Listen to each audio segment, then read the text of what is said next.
They said it was just another match. They promised it would be a safe, controlled wrestling exhibition designed to showcase WWE's global reach and Roman Reigns' dominance as the undisputed Universal Champion. But what happened last night at the Clash in Paris wasn't wrestling, it was attempted murder disguised as sports entertainment, and Roman Reigns is now fighting for his life in a French intensive care unit while WWE executives scramble to cover up the most shocking medical emergency in wrestling history. The company just released a statement that will make your blood run cold, admitting that their biggest star suffered catastrophic internal injuries during what was supposed to be a routine championship defense, but they're not telling you the whole truth about who was really responsible for this nightmare. The official WWE medical report, leaked just hours ago by sources inside the company, paints a picture so horrifying that several board members have reportedly resigned rather than face the legal consequences of what they allowed to happen. Roman Reigns didn't just suffer a few bumps and bruises during his match with Drew McIntyre, he sustained life-threatening injuries that include severe internal bleeding, possible brain trauma, and organ damage that may require emergency surgery just to keep him alive through the next 48 hours.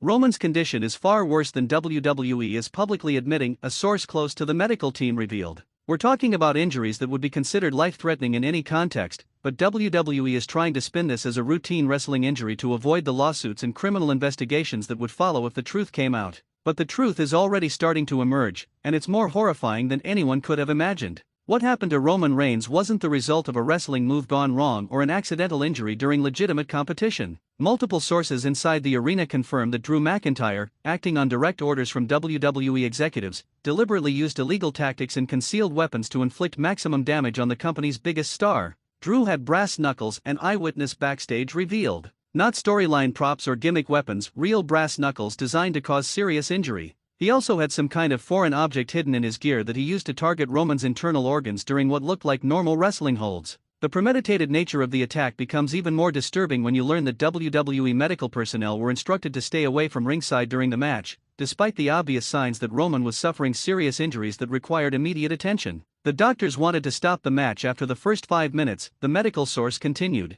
Roman was clearly hurt, possibly bleeding internally, showing signs of concussion, but they were told by WWE officials to let the match continue no matter what happened. This deliberate negligence by WWE's medical team, apparently acting under corporate orders, transformed what might have been treatable injuries into life-threatening conditions that now have Roman fighting for survival in a foreign hospital thousands of miles from his family. But the most sickening aspect of this entire situation is the discovery that Roman's near-fatal beating wasn't a spontaneous attack by Drew McIntyre, it was a carefully orchestrated corporate execution designed to permanently eliminate WWE's most expensive and independently minded superstar. They've been planning this for months, another insider revealed. Roman's contract was too expensive, his creative demands were too difficult to manage, and his loyalty to his family over corporate interests made him a liability in their eyes. They decided it would be easier to eliminate him permanently than to continue dealing with his problems. The corporate conspiracy to seriously injure or even kill Roman Reigns represents a level of evil that transcends anything previously seen in professional wrestling. We're not talking about storyline betrayals or creative differences, we're talking about a billion-dollar corporation that apparently decided murder was a viable business strategy.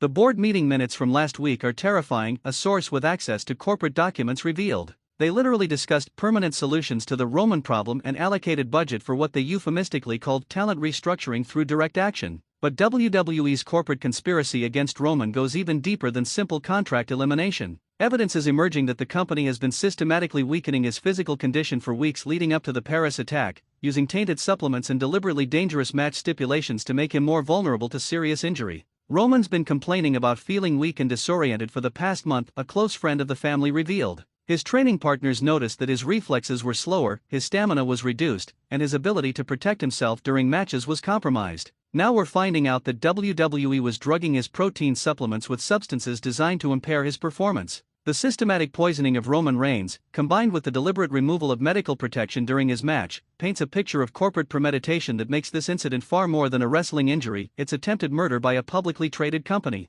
They wanted him hurt, the friend continued with obvious emotion. Not just injured enough to miss a few shows, but hurt badly enough that he could never come back, never demand creative control, never threaten their corporate authority again. But perhaps the most damaging evidence against WWE comes from the French medical team treating Roman, who have confirmed that his injuries are inconsistent with normal wrestling activities and suggest the use of weapons and techniques designed to cause maximum internal damage. These injuries don't come from wrestling moves, Dr. Pierre Dubois, Roman's attending physician, stated in a leaked medical report. The pattern of internal damage suggests repeated impacts with hard objects, specifically targeting vital organs in a way that indicates knowledge of human anatomy and intent to cause life-threatening harm. The medical evidence that Roman was systematically tortured rather than legitimately defeated in a wrestling match provides concrete proof of WWE's criminal conspiracy and Drew McIntyre's role as a corporate assassin. Drew wasn't wrestling, Dr. Dubois continued. He was following a specific pattern of attacks designed to cause maximum internal damage while maintaining the appearance of legitimate competition. This was assault with deadly weapons, not sports entertainment.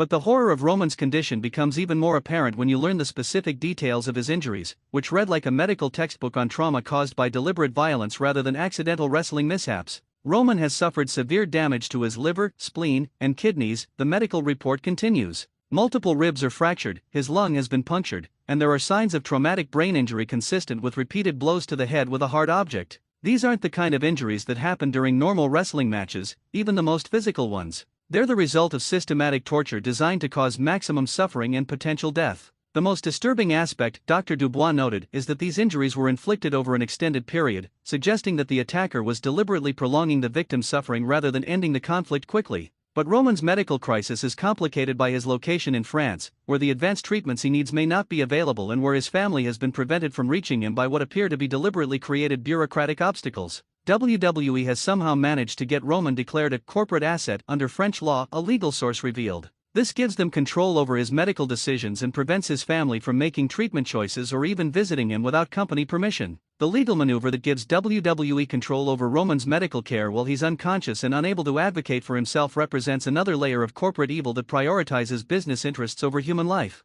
They're literally preventing his wife and children from seeing him, the legal source continued with obvious disgust. A man is dying in a foreign hospital, and his own employer is using legal technicalities to keep his family away from his bedside. But perhaps the most infuriating aspect of WWE's response to Roman's critical condition is their public relations campaign, which is attempting to frame this corporate assassination attempt as a routine wrestling injury that doesn't require special concern or investigation. WWE's official statement is a masterpiece of corporate doublespeak, a media analyst observed. They're using phrases like standard sports-related injury and routine medical evaluation to describe a situation where their biggest star is fighting for his life after being systematically tortured. The disconnect between WWE's public statements and the reality of Roman's condition reveals a company that is more concerned with protecting their stock price than acknowledging the severity of what they've done to their own employee. They're treating this like a minor bump in their programming schedule, the analyst continued. Meanwhile, Roman Reigns might not live to see his children again, and it's directly because of decisions made in WWE's corporate boardroom. But the most damaging revelation about WWE's corporate conspiracy comes from audio recordings of planning meetings where executives explicitly discussed using Drew McIntyre as a weapon to permanently eliminate Roman as a business threat.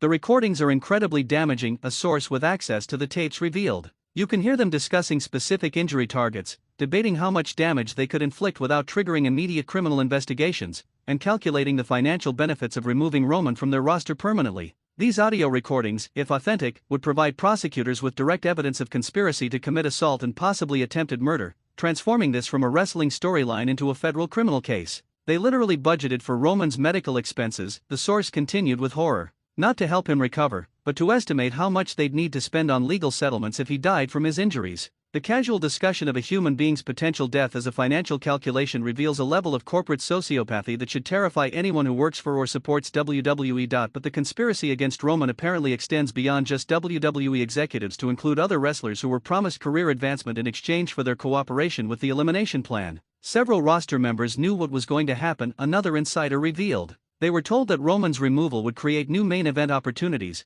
and they agreed to stay silent about the planning in exchange for guaranteed pushes and improved contracts. The involvement of Roman's own colleagues in the conspiracy to seriously injure him adds a layer of betrayal that makes this situation even more heartbreaking and morally repugnant. People he trusted, wrestlers he had helped advance their careers, agreed to stay quiet while their employer planned to torture him, the insider continued with obvious emotion. The locker room is full of people who chose career advancement over basic human decency. But perhaps the most shocking aspect of WWE's conspiracy is the revelation that they had prepared contingency plans for different levels of injury, including detailed procedures for handling Roman's potential death during the match. They had lawyers standing by, a legal source revealed, not to protect Roman's interests, but to immediately begin damage control if he died in that ring. They were more prepared for his death than they were for his medical treatment. The existence of death contingency plans suggests that WWE not only expected Roman to be seriously injured but had actually planned for the possibility that their corporate assassination might be successful. The contingency documents include media strategies for spinning Roman's death as a tragic accident, the source continued.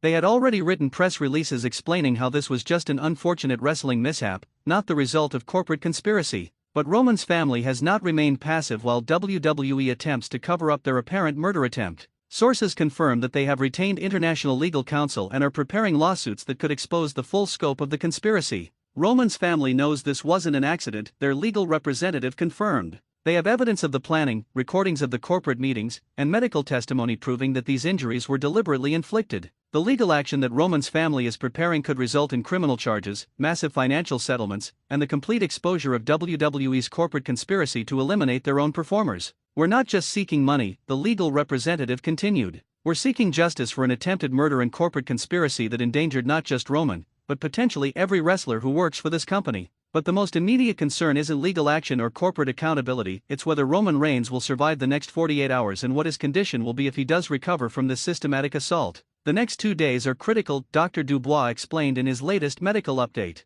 "Roman's body has suffered trauma that would kill most people, and his survival depends on his physical conditioning and his will to live." The uncertainty surrounding Roman's survival has sent shockwaves through the wrestling industry and created a crisis of confidence in WWE's ability to protect their own performers from corporate violence. "If Roman dies, this company is finished," one industry analyst predicted. "No wrestler will ever trust them again, no parent will let their child pursue a WWE career, and no sponsor will want to be associated with a company that murders its own employees." But even if Roman survives, the permanent damage to his body and career may represent a victory for the corporate conspirators who wanted him eliminated as a business threat. The injuries Roman has sustained could end his wrestling career permanently, a medical expert noted. Even if he recovers enough to leave the hospital, he may never again have the physical capability to perform at the level that made him WWE's biggest star. The possibility that WWE's assassination attempt might achieve its goals through permanent disability rather than death adds another layer of tragedy to an already horrific situation. They may have succeeded in destroying Roman's career even if they failed to kill him, the expert continued.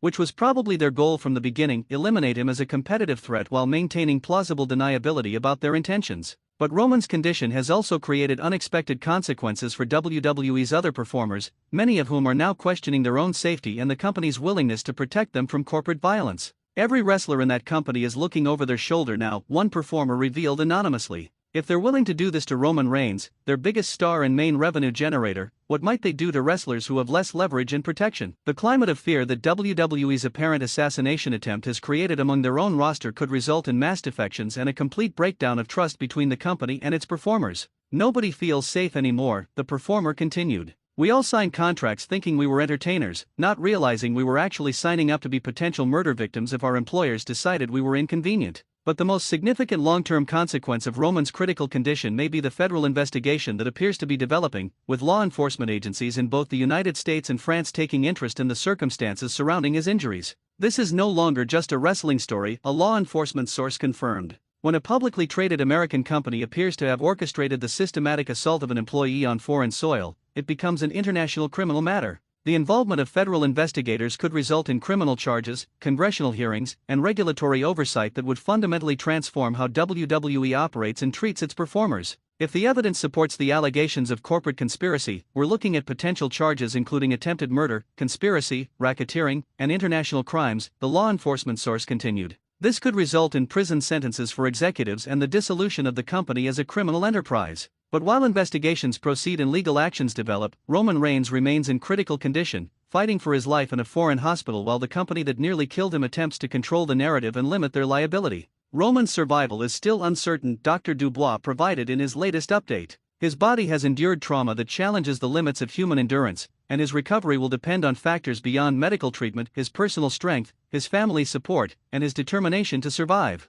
The wrestling world holds its breath as Roman Reigns fights the most important battle of his life, not for a championship or storyline victory, but for survival itself after what appears to have been a corporate-sponsored attempt on his life. "This is bigger than wrestling," one final observer noted. "This is about whether a billion-dollar corporation can murder its own employees and escape consequences, whether performers have any protection from their employers' violence, and whether the entertainment industry has any moral boundaries." The outcome of Roman's medical crisis will determine not just his personal future, but the future of professional wrestling and corporate accountability in sports entertainment. WWE announced Roman Reigns' critical condition, but they didn't announce their responsibility for creating it. The truth is finally emerging, and it's more horrifying than anyone imagined. Roman Reigns is fighting for his life, and the entire wrestling industry is fighting for its soul.